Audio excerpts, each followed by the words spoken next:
Come on. This is Outside the Round with Matt Burrill, a Raise Rowdy podcast. Yeah.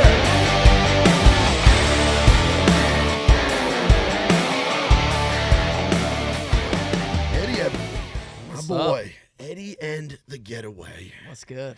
Bro, congrats on a great release today. Thank you, man. On My Breath, out now. Yes, You've sir. just been hammering the fucking singles, haven't you? We've been trying every 4 or 5 weeks, just ripping them.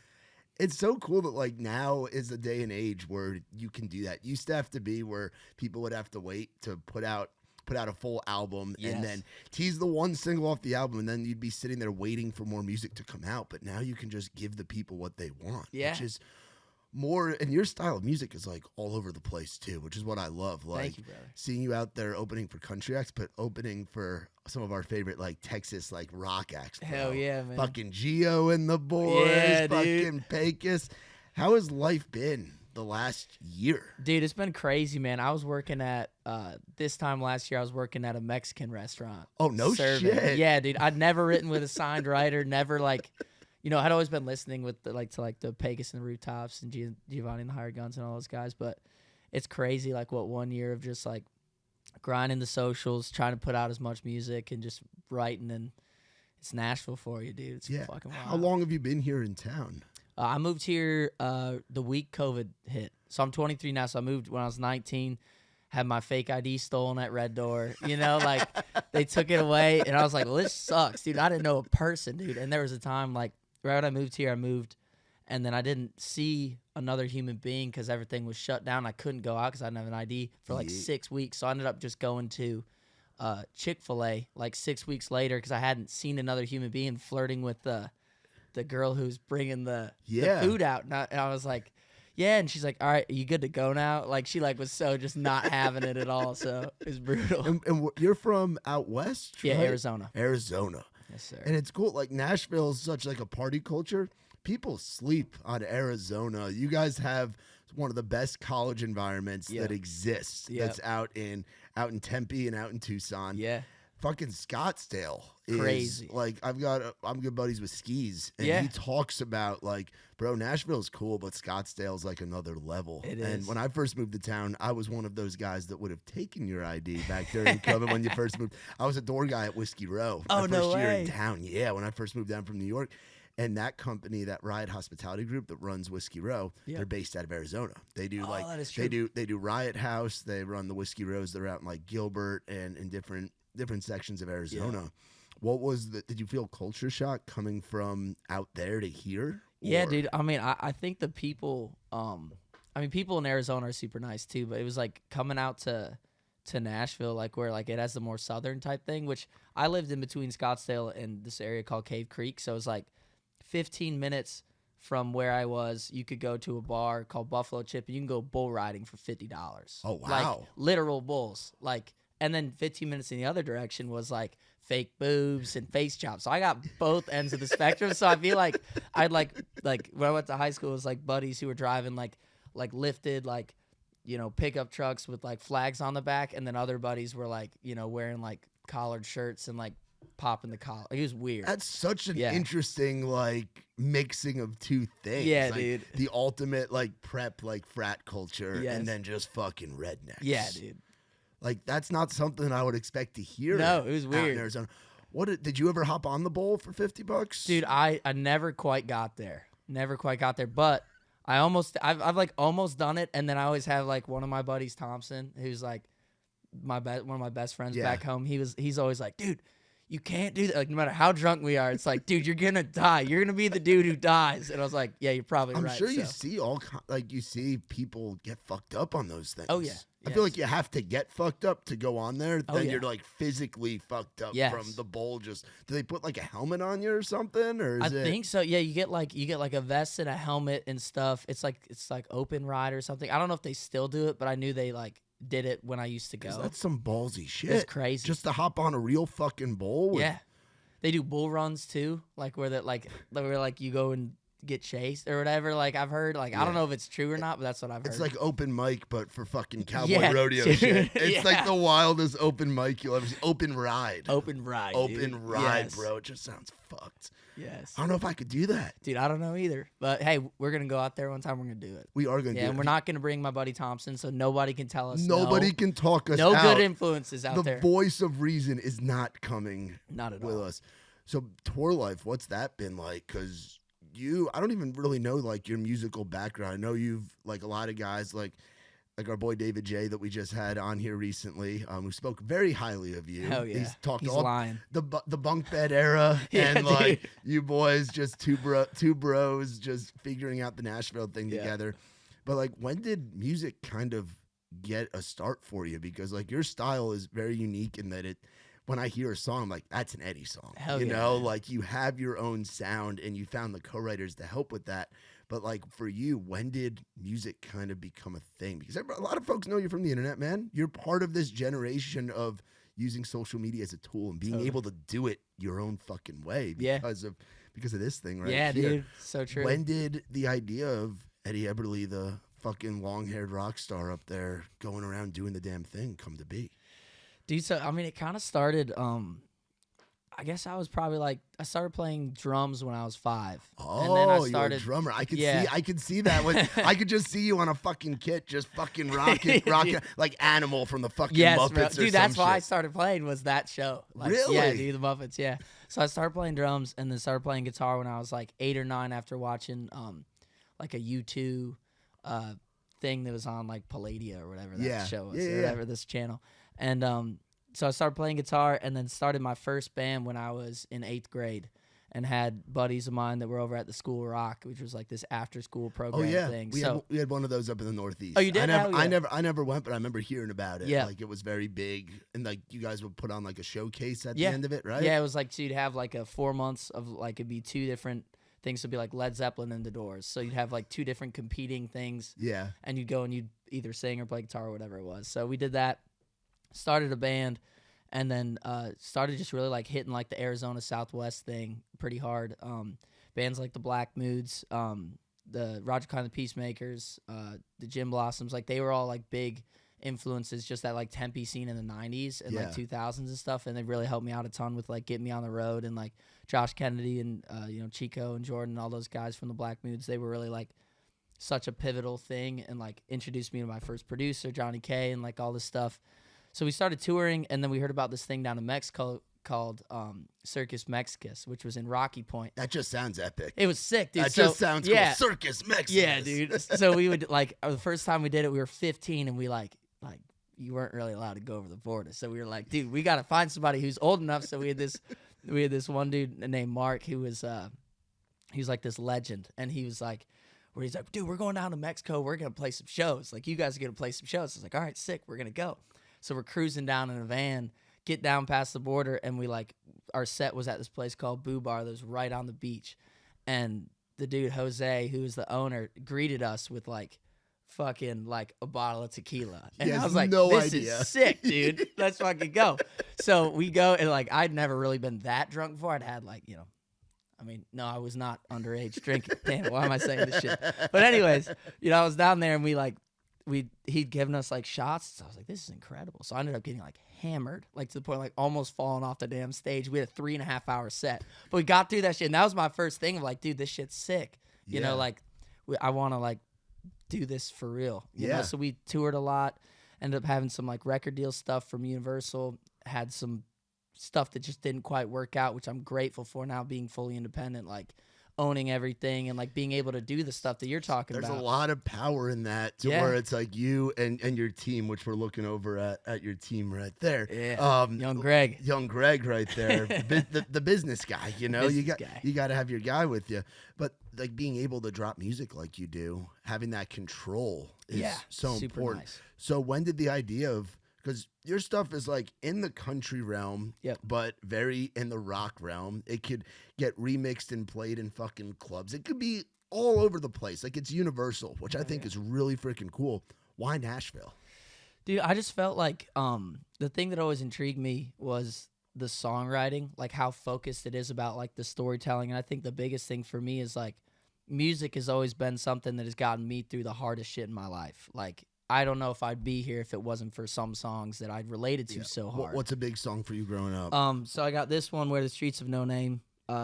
And that's why I got like little signs with no street. It's a U2 song. Yeah, oh yeah. And then also this one, Tom Petty, who's one of my favorites. Runaway, Let Your Heart Be Your Guy, which is Wildflowers. Yeah. And then like Iris by the Goo Goo Dolls. Some of those songs that are just iconic and seem to like transcend like time almost. Where it's like if you are 15 years old or you're freaking 80, like you relate to it on the same level. Where it just hits like it's like God coming through. You know, God coming through a song like a higher message of what life should be and the whole point of it. You know, that's how I've always approached it. And when I moved to Nashville, I knew like I want to get just as good as hell at songwriting as possible because that's just what you do here. You know what I mean? Yeah.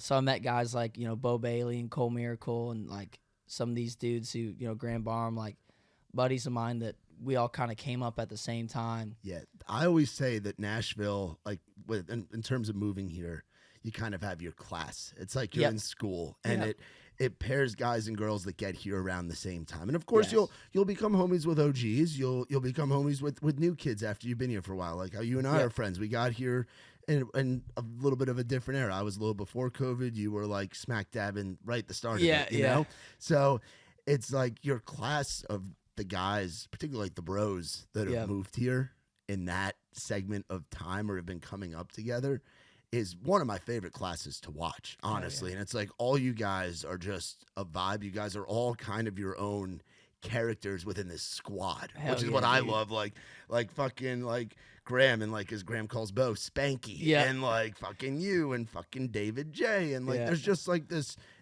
group of kids that's just figuring it out. And you guys are, as a collective group, are so fucking talented and all doing it your own way. Like it doesn't all sound the same. Yeah, no, it's fun. Part. It's so fun. Like we, I think like at the start of it, it was like I've always dreamed of like having it where it's like you have like the show Entourage, which is like all the homies, not like just having one Vinny Chase as like the star, but having it where it's like a squad of like you know, Greg or like Do It Management or you know, my band, the guys in there, or songwriters or other artists, like just being it where it's such a positive like group of people that just like care about each other and want to see everyone win. Yeah. You know, it's so different than other situations I've been in that are like very like when there's not a lot of like pie to eat, you know, everyone's fighting over the crumbs instead of it being like, hey, there's like everyone can win at this shit. Yeah. And high tides. How to do it. Yeah. High tides raise all ships. Absolutely. Honestly. Dude. And that's something that I see in like the world that I'm in with the event space, with like us, with all the fucking events we do. Hell yeah. It's like, we want to see the whole scene win. Like some of my favorite nights were when like during COVID and even like before COVID, when we started our rounds at Live Oak, when there'd be when Revival would be going on down at Tin Roof, or there'd be something at Doghouse, and the whole street as a collective unit was busy. Yeah, because I knew there'd be there's enough foot traffic for everybody. Just like there's enough ears and eyes for everybody to watch your shit and listen to your shit. So true. That's the way that's the way to fucking do it. So what was your first night of like, oh fuck, Nashville's a different animal? Dude, coming to your guys' round. You guys were the first round I'd ever seen. Like the Raise Rowdy round that you guys put on. Yeah, was it a Sunday or a Tuesday? Probably was a Sunday. It was a Sunday. Yeah. Okay, so Rowdy on the road. Yeah, dude. So when I saw you guys, like the first time, I remember talking to Nikki for the first time, and I think I was with Bo, and Bo and I had absolutely nothing going on. Like, I mean, like, we've, like, probably 1,000 streams of any type of song we'd ever written or had put out or whatever. And I remember seeing it, and we're like, dude, we're going to play that shit one day. We're going to play Raise Rowdy. Like, let's fucking go, dude. So I fucking got one of your guys' hats and, like, started rocking it. Like, it was like a identity thing. And, like, I think, like, you know, I think I can speak on behalf of, like, a lot of the group is that, like, this generation, like, our class is, like, the Raise Rowdy class. Dude, like, you guys have literally branded, seriously. That means a lot to us. No, seriously, dude. Like, and, you know, Chase Matthew was the first one that, like, he was playing after you guys had finished a round. Dill Marlowe was on that stuff, and he'd pulled me up. Yeah. And I played, like, a couple songs, and then that's when I met you, I think. Yeah. And then, and Nikki that night, too. So it was, like, really cool to kind of see that. But I just remember before that even coming to the rounds and being just, like, the talent that's here and, like, making it where, because I'm a very competitive person when it comes to, like, not to other people, but, like, internally. You know, where it's, like, I want, like, when I get a song that, like, Bo Bailey sends to me that, like, He's like, yeah, dude, this person's cutting it or this person's like put it on hold. I'm like, fuck, dude, I'm gonna go work. Or when I see a show, like I see a great show, it's like, dude, I want to get better because like I want to just I want it to be like this. You know what I mean? Like same with the Pecos dudes. I see them play or Geo, like their stage presence. Like we're going on tour with them in April. We got 19 shows in April. Like we're gonna be let's go. Dead, dude. I'm excited. That's a big deal. Yeah, it's fun, dude. Is that gonna be like what's like the longest you've been out with someone? Have you just been doing a lot of Weekend Warrior stuff? A lot of Weekend Warrior stuff. Okay. But this one's like starting the beginning of April. It's like it's like Wednesday, Thursday, Friday, Saturday, drive home, go back Monday, sleep for the whole day, get back up, drive 10 hours to Kansas, and then do Wednesday, Thursday, Friday, Saturday, drive back. It's like crazy. Yeah. Texas, like all this stuff, which is, that's what I love. You know what I mean? Like being in, I sold my car when I was 18 and bought a 12-passenger white van. Fuck like, yeah, you are built for this. Yeah, dude, shit. I like this. Is what I love to do it, bro. Yeah. You know, first dates are really freaking hard in the van. I'll tell you that much, dude. I remember going on dates and being like, you know, oh, what car are you in? Like picking them up from their house or wherever apartment, and being like, my van. And I'm like, what the fuck am I doing? And it tells a lot about a girl though. If they're down for it, it's like, oh, this girl's a homie. But also if they're down about it, it's like, do you not have street smarts? You're getting in a white van. Does the but van have not too creepy? The van has windows in it, though. Yeah, right? yeah. That's windows. to me, it's the vans without the fucking windows that are the ones that. Those are the ones you don't take the candy. Those are the ones you don't fucking trick or treat to. Yeah, because I spent a lot of time out in the van when I was out with Trey, with Trey Lewis and with Muscadine. Yeah, those are the boys. And I got to go out and do a little bit of the bus thing, a little bit of like the bandwagon thing. But there's something about being in a van with your boys and just driving through the night. Stuff, if you got a trailer, great. If not, having the gear and that, pulling out the seats, putting the gear in there. Learning how to sleep on a fucking bench seat or with your head against the window, using your fucking hoodie as the fucking pillow. Like, I've been through all that shit. Dude. Rolling up on a Love's and it being the best fucking McDonald's or Hardee's that you've ever had. You've been to Sheetz? Oh, bro, yeah. Oh, my gosh. Is that your choice? Dude, that's my choice, bro. I look forward to, like, the Northeast runs because of that. Like, it's my drummer, Jack Silverman, put me onto. He's like, dude, this fucking place is gonna be sick. The 24-hour touchscreen thing, dude, it's incredible. Is great. The tots are great. The chicken wraps, fucking hot dogs, cheese curds. I got the hot. I'm the greasy dude. You're a bold man to be on the road. Like you're not gonna be able to go to the bathroom for the next 6 hours. Well, see, I was the tour manager, so I kind of controlled when we would stop. So I had that little bit of destiny to it. Buc-ee's is cool, but I've gotten worn out of Buc-ee's. Yeah, to be honest with you. Yeah, I'm with you. Like I've gotten worn out. It's more than anything. It's the traffic when you pull up, and you can't. You'll pull up, go in. It'll take 20 minutes to get in the line, and then it'll take 30 minutes to get out of the parking lot. It adds a fuck ton to the drive. And if you're trying to get home after like a long weekend, you're like, do I really want to spend 30 minutes here? No. Yeah. It's like I just rather like our guys would prefer going to Love's over Buc-ee's. Oh yeah, it got to a certain point. Yeah. Like, and you find a good Love's. It rips, dude. A good Love's rips. Pilot and Flying J get a little dicey. I've had the pizza. Yeah, it's a bold move. It's a bold. You don't know how long he's been in that thing. No, you really don't. Yeah. And then you see all kinds of people too in the truck stop side of it. It's the best, dude. I love it. I love the people watching. That's one of my favorite parts of the road is the people watching, and then the characters that you meet at the venues. Yes, too. Like the roadies, like the local like production people. Yeah, bro. It's badass, dude. What have been some of your favorite rooms that you've gotten to go into? Because you're out with Pecos and Geo. You're playing a combination of theaters to club, probably a lot of clubs, right? It's a lot Dance of it's halls. it's a lot of it's halls. They're like 1,500 to 2,500 cap kind of is what they're doing, which is super sick. And dude, I'm just so grateful for those guys to like be down. They're also just I've been writing with them a lot, like with Pecos and Geo going up to their. This couple months ago, went out to their houses in Texas and spent like a week out there with them. Stayed at their house. They were so like the hospitality. They're just the homies. You're their Nashville little brother. Yeah, like you're the little bro, dude. Especially to Pecos, bro. Like I mean, he's a good 7 inches taller than my ass. So I'm definitely the little one. And he's got the hair and the hat thing dude, too. Yeah, so funny you do look like little bro. I love that, man. First time I met Pecos was we did. I don't know if you remember this because this would have been right after you. It would have been like a year after you moved. We did a thing. We did a 420 takeover at Live Oak. We called it with Whaletail Media. It was the Hightail Takeover. And Wales works with a lot of the guys out of Texas like Pecos and Dylan Wheeler and Colby and all those dudes. So Wales had helped put together the lineup, and it was Pecos, Colby, Cooper, and Dylan Wheeler on the final round. We had Corey Kent on there, like Ben Chapman, Tyler Halverson, a whole like smorgasbord of people, primarily in the 420 department, which is where at that time Pecos and Colby and Dylan were really thriving and living. Yep. And the night before, we went to Whiskey Jam over at Winners, and I ended up out with Pecos and all of them, and we ended up going to Taco Bell. Hell yeah. It was me and Pecos and somebody else, and I had them squeezed in. I was driving a Chevy Equinox at the time, even worse than a van. No, I don't know if it's worse. I don't think nothing's worse than a van, bro.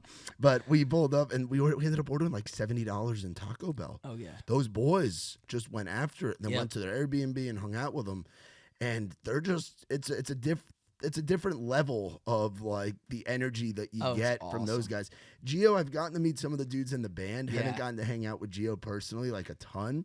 But the vibe that those guys have is so different from what you'll find here in town. It's so true. Like you're getting to learn so much shit. Yeah. No, it's awesome, dude. I mean, I've been fans of, Dylan Wheeler, Colby Cooper, Pecos, like Gio, like all those guys way before like I even moved here. Like I was listening to like Coetzel, same shit. Like I used to sell out in my hometown this bar called what's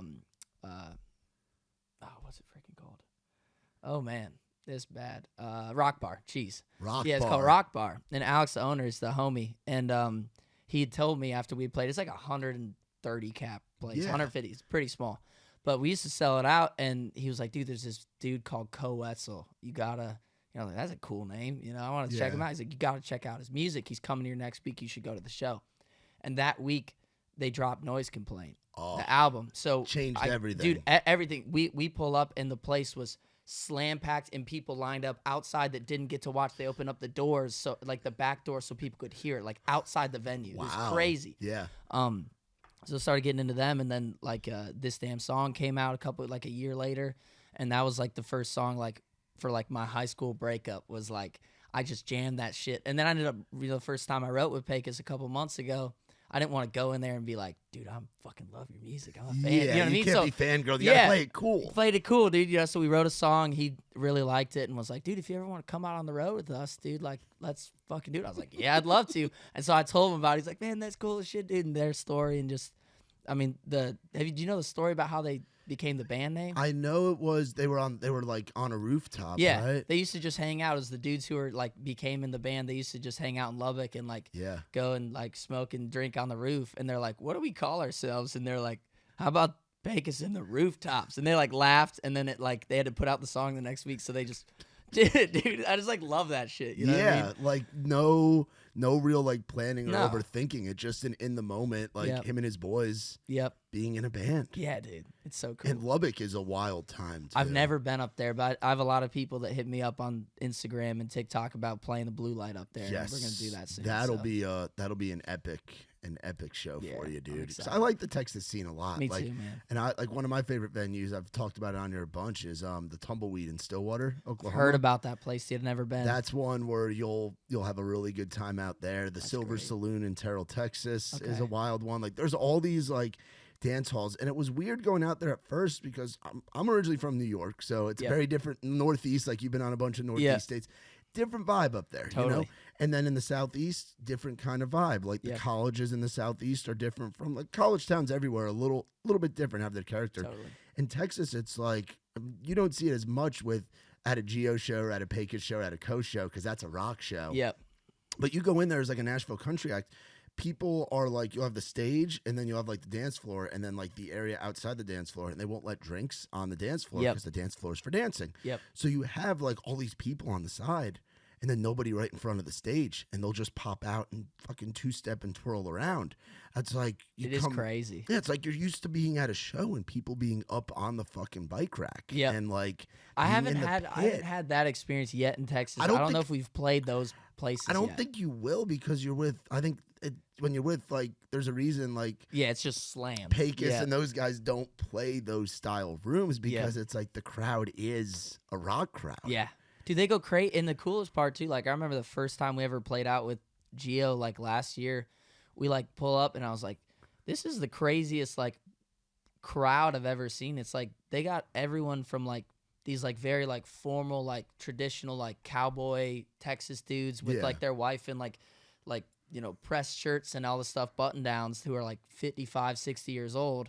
And then you got like people like you and me that are like, you know, anywhere between 20 and 35 that are just like ready to rip. And then you got like families, and it's crazy how much the relatability of like that kind of music. And that's what I strive for in my music, is to be like, no matter what you're going through, no matter what kind of like day you've had, who you are, what you do, like to relate, because at the end of the day, like humans are all the same. Yeah. Like all it is we're all trying to be successful, like be happy, you know, and life sucks a lot. Yes, so writing songs that, you know, for me, it's always like, all right, how do I not be depressed? You know, I'm gonna write some sad shit and get it out so I can. You do hit the feels a lot, like and I think that's how old are you? You're 23. I feel like that's like you came up to being an adult during COVID. It's one of the saddest times and weirdest times in human history. I think that's part of the reason that a lot of guys and girls around your age group are writing the sad shit. And you have at a high level and in the pop world and like the crossover world with kids like Jesse Murph and kids like yourself and referencing David J. Like people are singing about the sad shit. Yeah. And you even see it with guys like Pecos and like the Texas thing. Yeah. It's singing about, man, I'm so down right now. I'm going to get fucked up and I'm going to write a song about it. And you do that as well as anyone. Thank you. And I feel like you said, like where the streets have no name and like the U2 and the petty stuff, where that's stuff that you relate to. Yeah. You're going to have kids that are all over the world that are scrolling on TikTok and seeing you out on the street, putting headphones on somebody and being like, and then jamming to your songs and saying that one of your songs is that song for them because it's getting them through a hard time. It's been crazy. Like, especially I put out this song with a buddy of mine, Jay Webb, who I write and produce with, and for his stuff too. And we put out a song called Cobain, and it was like this thing of like, that second verse, I was super freaked out to like put out, and Greg, my manager, was really the one who pushed me to do it. And he was like, dude, you need to write about real shit. Cause I've been to that point where it's like, I don't know if there's any way out. And it's a heavy topic, but it's also like, dude, I'm so grateful that I didn't make some stupid decision to like affect people around me or myself or any shit like that. So that verse for me was literally writing down what I'd written down. Yeah. And like, I was freaked out to do that, but I just like stayed up one night really late at like 4 a.m. and just wrote it all down. Sent it to Jay, and he's like, dude, that shit is awesome. I was like, you think so? I have no idea if this is ass or not. Yeah. And so put it out, and that first video got, between TikTok and Instagram, like 25 million views. Just one video. And it was like, and then I got so many DMs and comments of people just spilling out their life story. Like heavy shit, like that worse shit that I've even been through. You know what I mean? So I think the biggest thing for me is like trying to, like, music saved me. I want to try to save people, not like a God complex, but just be like, hey man, you're not the only one, or hey woman, dude, whatever, like you're not the only one who's been through that shit. It gets better, and you know what, like we're in this shit together, because life's it's a journey. It's supposed to be ups and downs, you know. Yeah, it's helping people. Now, where did the name the Eddie and the Getaway, where does the Getaway come from? Because everyone's like, Eddie and the Getaway, and it's like you as like a solo act, but you have a band with you. And then I think last time we had you do like a full band thing, it was you, the drummer, and then the beats, which was really cool. I was like, they're making a lot of sound. Oh yeah, Eddie, his boy, on drums, and I guess Jay's work on the production, like cool stuff.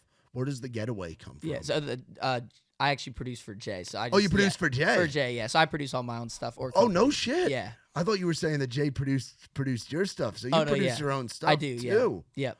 So I did the Lacade stuff too. So I like produced Backroad and some of those songs. You're all hands on the creative process. Yeah, try to be as much as possible. Well, I would say you're not trying. You're fucking doing it. Like if you're producing yourself and like doing all of that. So what does the band structure look right now? Where does the Getaway come from? Yeah, so band structure now. So we just added a third member. So we got a guitarist for all these runs, which I'm really excited. So I won't have to be playing all the time. So, and then my buddy Jack, and then on the drums, and then Mark on guitar. So, which I'm excited about. And then the Getaway comes from, I always wanted to have it where even if I'm a solo artist, when it comes to like the creative of the music, maybe like putting it out, promoting it, whatever it is, Like I've always loved like the Tom Pettys and all that stuff, and that's why I was like Tom Petty and the Heartbreakers. It's Tom Petty. He's doing the creative, but he's got his boys, and they're like when we go and we play live and we're arranging set lists and all that stuff. It is a team effort, and I don't ever want it to seem like it's not.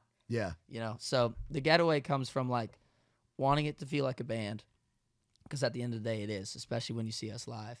And then the meaning behind the Getaway is like having it to where music's not just music, but it's an experience. Yeah. So like having it where the Getaway as a positive thing, a Getaway as a, you know, I had a shit fucking week and I need something that's just gonna make me feel alive, and having it where it feels like an escape. And that's the way we try to approach the live show. And I'm excited. I want you to come out to a new show, because it's been we had the guy that was drumming for me at the time isn't drumming with me anymore, but the new show is, I'm really, really excited. Do you have any about. Dates coming up like within the area? We have the closest one is Lexington, Kentucky. Oh, is that at that's got to be at the, what the fuck's the room there? Manchester City. Yes. Dude, that place is fun. I went there with Muscadine in 2019, and that was a blast. Really? I like Lexington a lot. I'm excited. And I just saw, speaking of like the style of like that red dirt, modern red dirt. Our guy that runs our Rowdy alternative thing calls it shred dirt. Shred dirt. I love like that. The rock and shit. We were out there for a rodeo thing, Bulls, Bands, and Barrels, and it was Wyatt Flores headlining and Treaty Oak opening. Oh, dude. And that crowd ate that up. I'm so sure. Who's that Manchester show with? That's with Pecos. Yeah, so that'll be. I'm really excited. That'll be mobbed, and that hat will do well out there too, because that's that Kentucky blue. Yeah, there you go. That'll do well out there. Yeah, we definitely have to get to a show soon. That'd be awesome. I'll send you some dates. Yeah, dude, absolutely. And I'm looking at like you're like just the amount of releases. Like we're just in the beginning of the year, and you've already released 3 songs. Yeah, which is great. Like it's like that SoundCloud rapper like era of stuff where it's just like, why not get the music out there? Like what guys like Russ have done, and people like that. Lil Peep thing. I mean that was all the music that I grew up on too. I was like the scene kid that like went to what's it called? What's Warped Tour? You know, like I was that dude that was like doing that shit, and then also listening to like the emo, you know, rap stuff of like the Lil Peeps and like the Trippie Reds, MGK's X, like all those dudes. Like, so I think that's why my music, and then also like the Red Dirt shit and the classic like rock and the modern country storytelling stuff. So it's like I'm definitely like a mutt, you know, like I think that's how everybody in like our age group is kind of like that mid-20s right now. Like the born in like the mid 90s to like up until like even kids being born now, it's gonna be even different for them. Yeah. But like by having access to more than just what's on the radio, so true, and more than like MTV, where you're just getting that specific programming, the fact that we can go on Spotify, that we can go on YouTube, that we can kind of search around and let it kind of make picks based on our things. We're all coming up listening to different shit. Like so many guys that are at the forefront of country now grew up listening to things like Outkast and Nelly and things that were popping in their generation. Whereas like us, you see this blending right now of like the rock with the country, and then like the melodies and the lyricism of like R&B and hip hop and pop. Yep.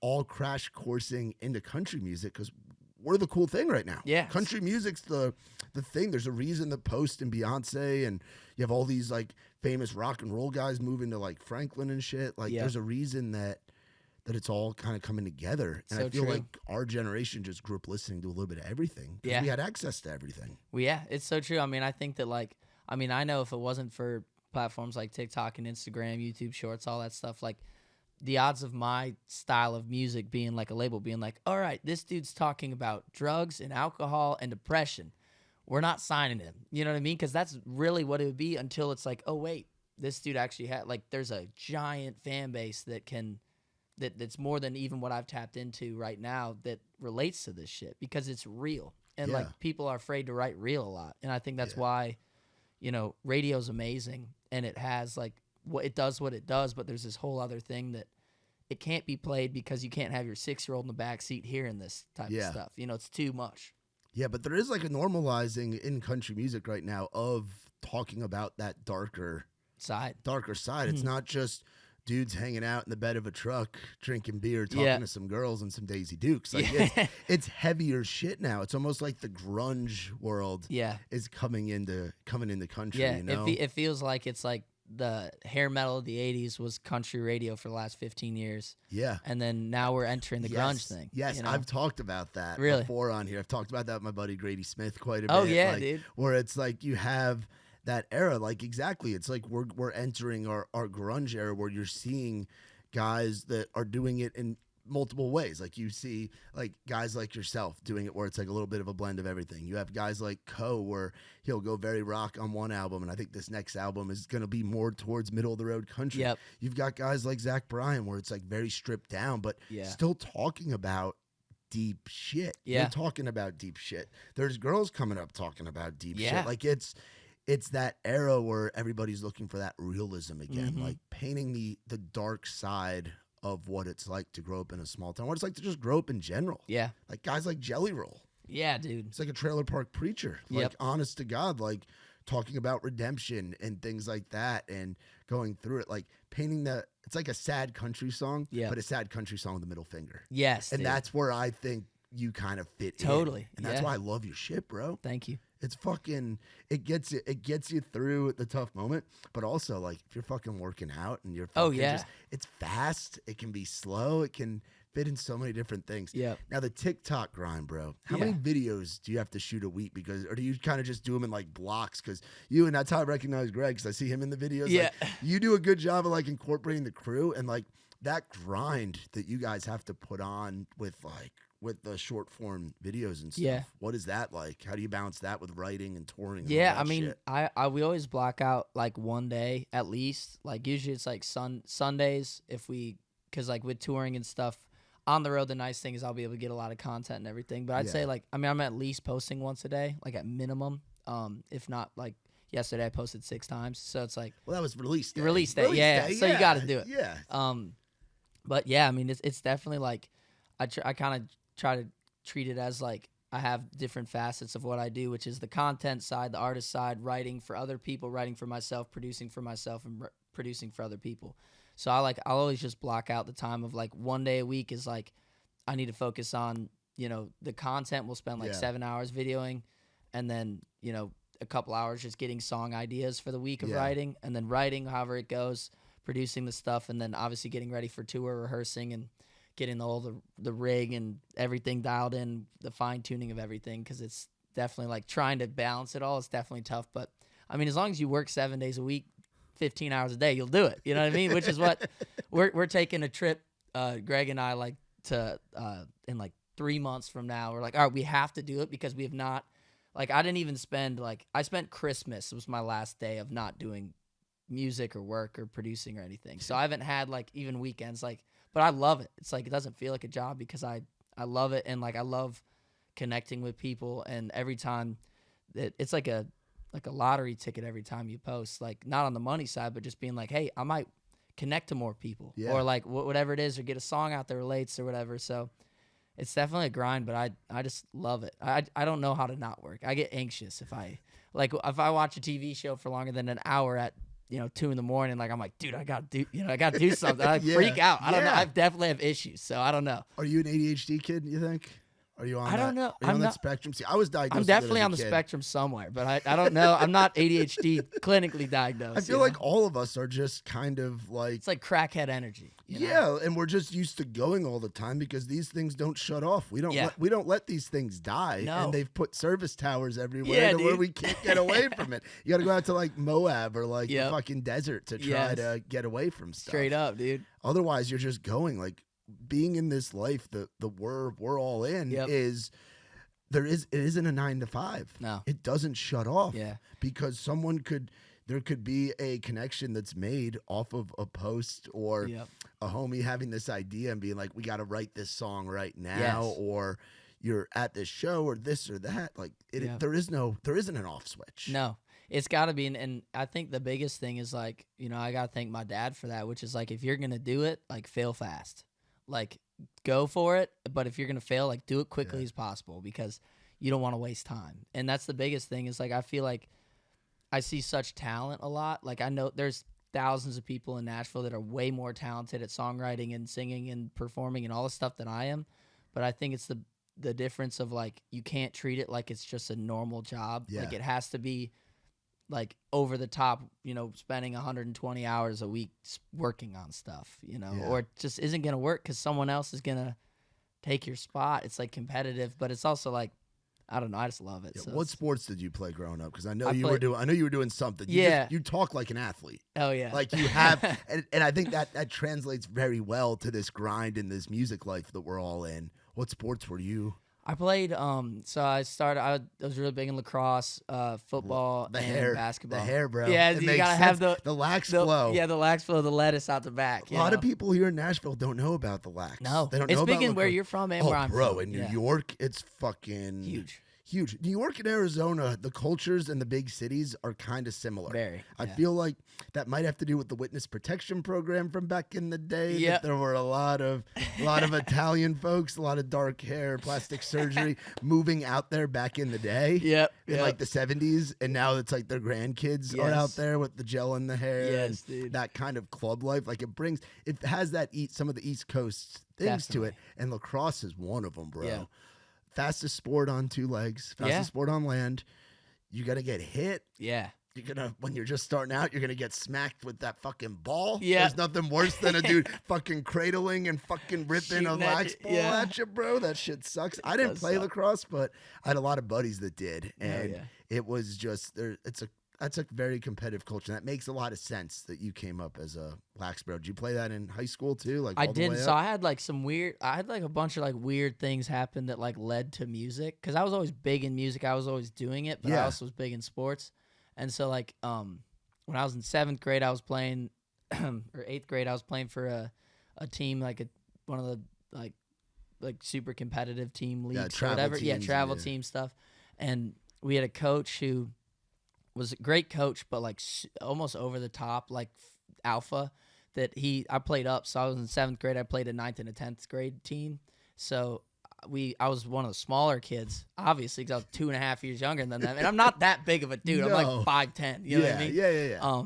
We're average. Yeah, height. average. We're average height. It's just above, average. I'm just above average. What's that scene where he's talking about slightly above average? How big's your that thing? You know what I mean? That I think it's Will Ferrell talking about that. Yeah. But we were doing like suicide runs, and he made us put kids on our back. And he was pissed off at me one day and made me carry the goalie, who was like 220 pounds. At this point, I was probably 120 pounds, like soaking wet.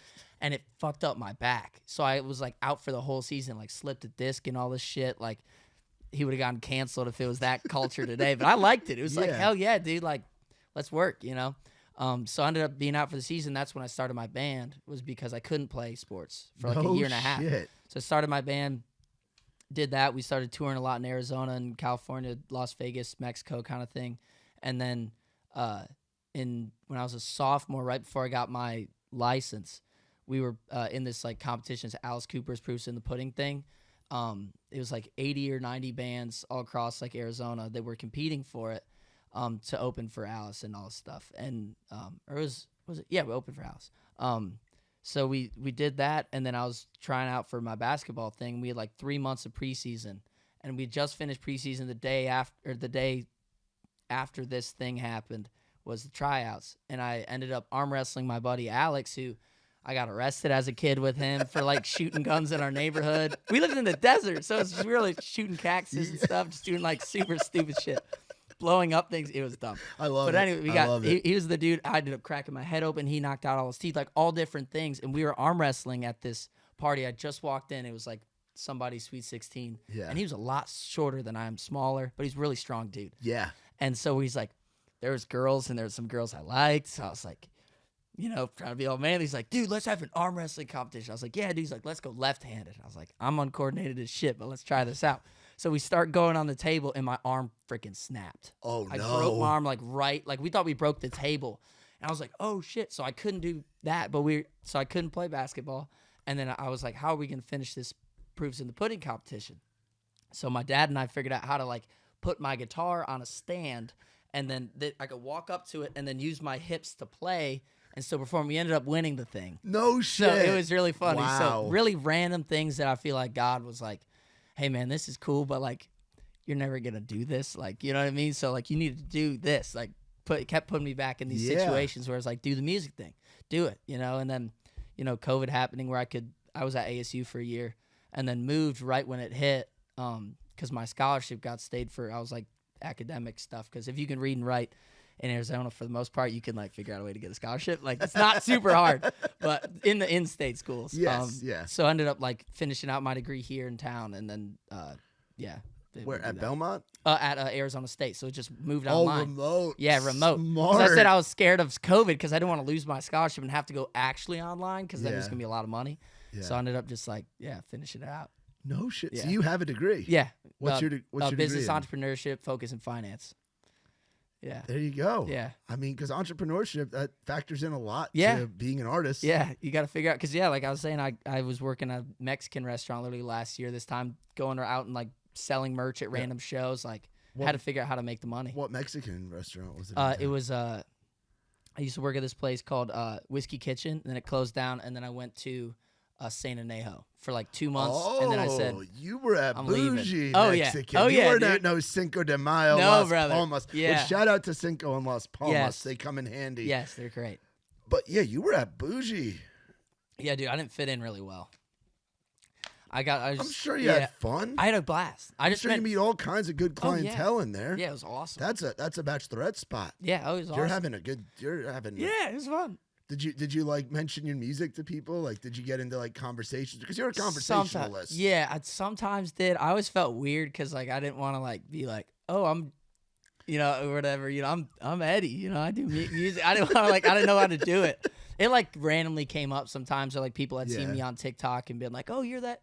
Why are you working? I thought you're doing music. Yeah. Why are you working at Mexican restaurant? I'm like, dude, it's a grind. You got to figure out how to do it. Is it weird getting recognized? I'm sure you get recognized in town quite a bit. Yeah, I with think the TikTok stuff. the coolest part is like, in town. It's usually like for the most part, it's like people on vacation or like the different like industry people or something that I haven't met. Hey man, I saw you like music or whatever. But I think the coolest part is like rolling up to the random Buc-ee's or rolling up to the random Love's gas station and BFE Georgia, and somebody like being like me getting a scratcher card because it was like a 9-hour drive, and then somebody be like, wait dude, and they show me their phone and it's like me, and then I was like, hey, what up? And they're like, dude, can we take pictures or whatever it is? And I just love it because it's like, it's definitely like, I don't really have like an ego when it comes to like that stuff, like, oh, I'm great, everyone loves me or whatever. It's more just like, dude, that's so cool that like you enjoy it and like you connect with what I'm saying and like thank you. It means that it's working. Yeah, That's what it is.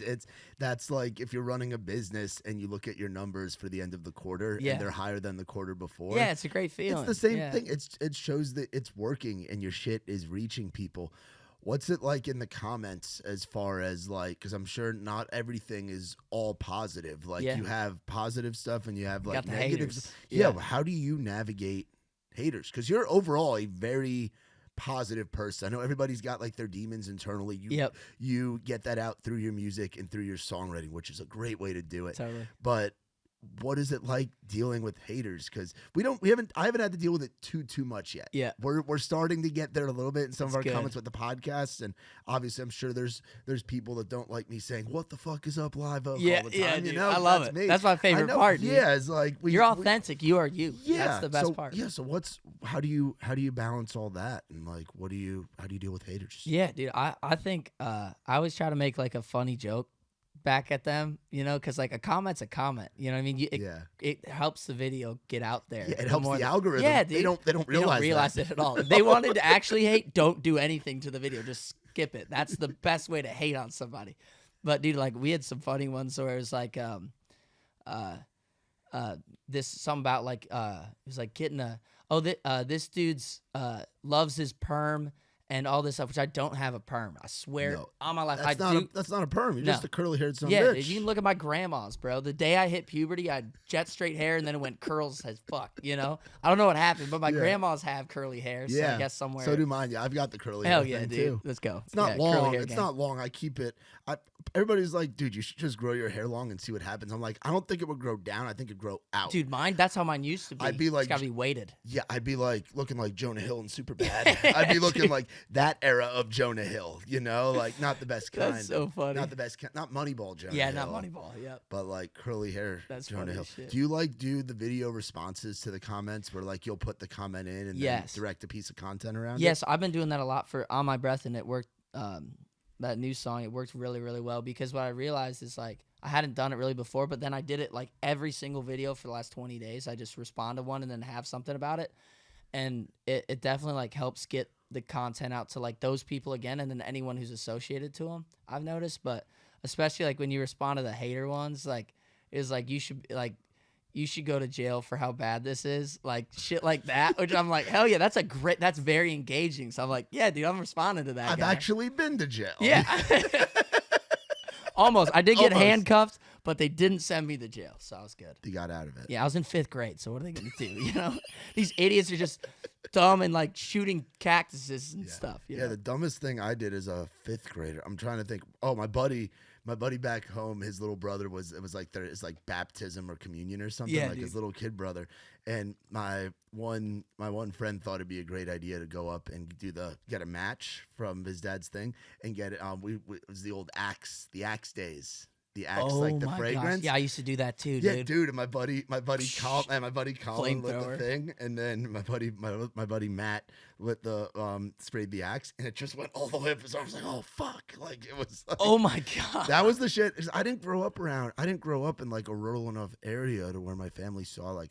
I'm not like anti-gun by any means. Yeah. I just didn't grow up with them. Yeah. New York you can't City, really shoot guns in New York City. New York City suburb. Like, what do we need them for? Like, I can't hunt anything. Or all of our taxes go to this giant ass police force. Yep. Like, what do we need a gun in the house for? Yeah. But we got down with some Axe flamethrowers. Hell yeah, dude. That and like Roman candle shit, dude. like firing off Roman candles. You ever play Roman candle baseball? Where you shoot them and you try to hit it? Yeah, you try to hit it with those. Yeah. Yes. Yeah. I don't remember. We called it something different. I think we just called it, let's play that stupid game. I think that's what we called it. And we all knew, like, yeah, let's do it. Nikki T's a big Roman candle. Oh, let's go. We got to run it back, dude. Yes, we do have to run it back. You got to come and party with our degenerates crew. I would love We've got the Raised Rowdy Degens. We got to bring your class together and come and party with the Degens. I'm there, and we'll brother, just see how the night goes. So what's going on for the rest of this year? Obviously, tour stuff. Yep. New song is out today. And you've got.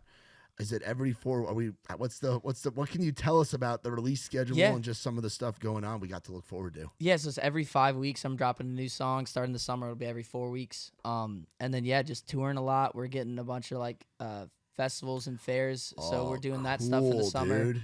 Working on some, more stuff with Pecos and Gio, and obviously the tour in April and May with them, which will be a blast. And then dude, doing that, and then writing a lot for those guys, writing for some other artists that are gonna be putting out some songs that are I'm fans of, and then the J Webb stuff too.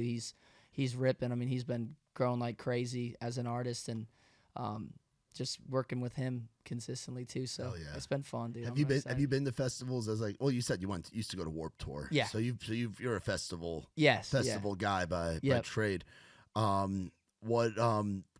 What's it gonna be like? Have you played a festival yet? I played Summerfest back like the year before COVID hit with my old band, and that was freaking awesome. But you haven't gotten to get out there. No, Eddie dude. No. I love festival culture. That's the thing that we do. We're going, I think 10. Are you on any of the Tailgate and Tall Boys? No. No, you're not on any of those because I think it's LeCate. I knew somebody from like your cruise was on there. Yeah. Because like we go to a bunch of festivals. That's part of where Raised Rowdy was born. Yeah. Nicky T and his friends went on a bachelor party to country concert in Fort Laramie, Ohio, and then they just started going every year. And then they made a group chat called the Rowdy Gentlemen of Leisure.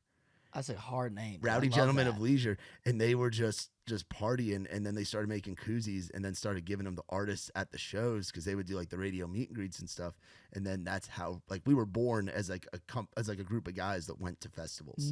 That's where the Raised Rowdy whole thing came from. That is crazy. So we're doing like 10 festivals this summer, festival culture is just fun. Like you're camping, you're in the trenches with your people, and it's just fun. Rock festivals, country festivals, all a good you're just trying to find a bottle of water because they're hard to find, hard to come by. Or if you have them, if you're close enough, if you're in good enough terms with the festival and you're like partnering with them, they have a whole cooler of water. There you go, dude. There, you can always find beer and liquor, but it's hard as hell to find water. And some festivals that we go to are BYOB. Oh, that's sick. So I've never been to one of those before. Oh, that's the one where. Oh wait, I have been. What's the one that's down in Alabama that they do? Auburn Rodeo. Yes, Auburn Rodeo. We're gonna be there in a few weeks. Are you? Hell yeah, dude. Auburn Rodeo, Georgia Rodeo, Rock the South, Rock the Country. Fuck yeah, dude. All the tailgate and tall boys. That'd be great. Hopefully next year you'll see us. Dude, that's what I'm saying. I'm ready to like. You're one of the guys that I'm like. We're gonna be seeing them, and we help out with the side stages at a lot of them. Where hell yeah. they're branded as Raised Rowdy, or we're on stage like emceeing the festival. Oh, let's go. So I can't wait for the day because we've introduced you at Live Oak a bunch and like here in town. I can't wait for the day that we're on a festival stage and we're like, we got our boy Eddie in the Getaway. like I can't wait for that day because I know it's fucking coming, dude. But man, great. I appreciate you coming on and kicking it with me. Thank you, man. You're the man, bro. We're gonna figure out too. I'm sorry there was the delay. Shout out to the truck driver. I was at pulling past the Tractor Supply, getting to our new location here, and the back of the door on the back of the truck swung out as she was trying to turn and fucking nicked the side of my truck. So we're getting that figured out. Yes, we are. It's been a day, dude. But where can people go to find you on everything? Yeah, just Eddie and the Getaway on all social media except for TikTok. It's Eddie and the Getaway Music because my last one got like banned or something like that. What'd you get banned for? I was longboarding behind my van. Of course you were. Of course you were. That doesn't surprise me. Yeah, and it was like public endangerment, and I got banned. But I got a new one now. So Eddie and the Getaway Music on that, and then Eddie and the Getaway and everything else. Hell yeah! And On My Breath, it's out now. Boom. And super stoked for new music every few weeks. Yeah. I'm fucking super excited. You're the man, well, bro. Thank you're you, the man, brother. Dude. Appreciate you. Shout out to Greg, helping being there, facilitating, making sure we don't say anything cancelable. Yes. You know, did we check out? We good? I think we're good. There we go. We got the thumbs up. We got the thumbs up from management. The suits are happy. Let's go. Hell yeah. Y'all be sure to check out our boy Eddie in the Getaway, Eddie Eberle.